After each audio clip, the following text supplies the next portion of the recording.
polia, né?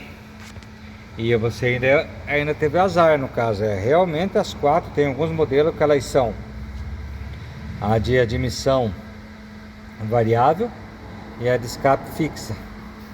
No caso aqui é tudo, né? Tá? Cara, dei aqui na partida, a bicha funcionou sem uma batidinha, ó, redondinha, sem luz da injeção acesa, nada.